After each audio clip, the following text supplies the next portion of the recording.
Terkuak, alasan Ngabalin rela pasang badan demi Panji Gumilang. Keluarganya jadi santri di Al Zaitun. Dilindungi oleh pejabat karena pesantren itu adalah lumbung suara yang membuat para pejabat itu bisa naik, nanti misalkan jadi caleg segala rupa, bisa naik dengan suara yang banyak tanpa mereka membuat spanduk yang banyak. Karena kalau misalkan mereka sudah kong kali kong dengan kiainya gitu, maka si kiai itu akan bilang kepada semua santrinya, pilih A, maka semuanya akan pilih. Dan keluarga-keluarganya dan apa-apanya gitu. Jadi pesantren itu sering kali digunakan, tidak seluruhnya, tapi banyak pesantren yang alat sering politik digunakan, ya, untuk kepentingan-kepentingan politik tanpa mereka tahu. Orang-orang yang jadi pesantren juga nggak tahu apa-apa, pokoknya nyoblos ini aja. Nah, Al-Zaitun itu adalah salah satu prototipe dalam tanda kutip ya, pesantren yang juga seperti itu. Jadi maksudnya Al-Zaitun itu nggak mungkin dibubarin. Mau sesesat apapun dalam tanda kutip ya, dia tidak akan dibubarin. Kenapa seperti itu? Karena itu adalah laboratorium pemerintah. Apapun Al-Zaitun itu adalah suatu organisasi yang punya, tadi kan dibilang anggota yang besar sekali. Nah, di zaman sekarang, ini di zaman maupun pemilu, itu sumber suara. Sehingga bisa saja ada yang memanfaatkan tuh. Atas nama untuk mendapatkan suara kan bisa saja itu dimanfaatkan. Jadi semoga tindak pidana ditemukan, administrasi ditemukan, sehingga bisa ditindaklanjuti, tidak malah dimanfaatkan untuk dimanfaatkan dalam tahun-tahun politik ini. Apakah ini akan diselesaikan atau dibiarkan supaya masyarakat marah? Nah, ini kan akan menjadi persoalan ke depan. Apalagi 2024 sudah dekat. Orang pasti akan melihatnya jangan-jangan politik. Dan di NI sudah terbukti 2004, suara Al-Zaitun masuk ke partai PKPB yang notabene dulu masih keluarga Cendana ya kan, Pak Tutut sama Pak Wiranto. Ini kan memang bukan produk agama, ini produk politik sekali lagi. Jadi dalam dunia politik, kami yang jadi korban, itu ribuan korban, puluhan ribuan korban Bang Hotman. Seperti kemarin di Sumatera Barat, kita 1157 anggota NI yang keluar, insaf, kembali ke NKRI. Dan mereka bercerita, terus mereka nggak dianggap gitu. Wah itu hoax dan segala macam, padahal ini fakta.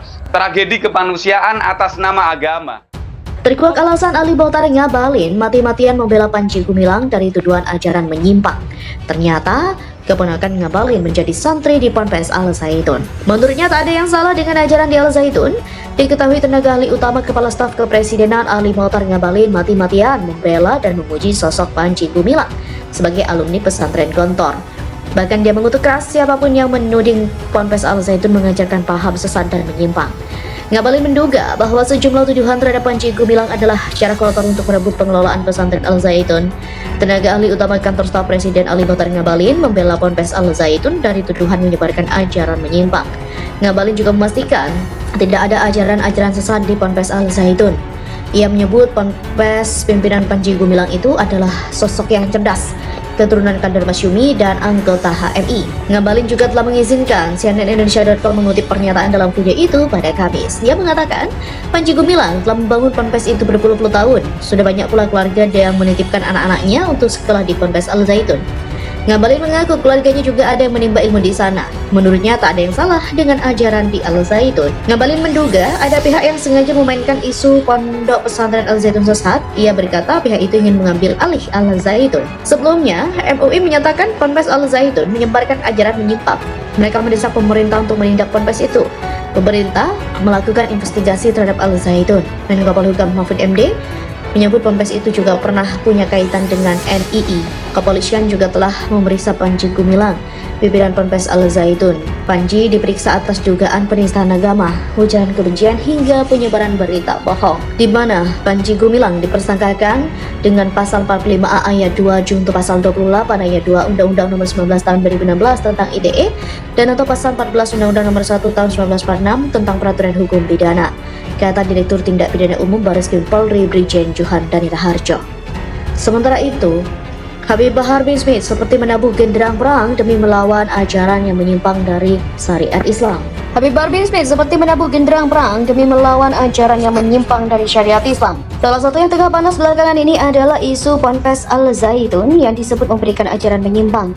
Tak tanggung-tanggung, Habib Bahar bin Smith sendiri bahkan siap melakukan tindakan tegas kepada pimpinan Ponpes Al Zaitun Panji Gumilang. Namun hal itu hanya akan dilakukan bila tim investigasi yang dibentuk pemerintah berkoordinasi dengan aparat tak membuahkan hasil memuaskan. Dikutip Hoax.id dari kanal YouTube TV One News pada Kamis, ia menyebutkan bahwa dirinya adalah orang yang taat akan hukum. Ia bahkan mengapresiasi langkah pemerintah yang membentuk tim investigasi guna mengusut dugaan ajaran menyimpang di Ponpes Al Zaitun.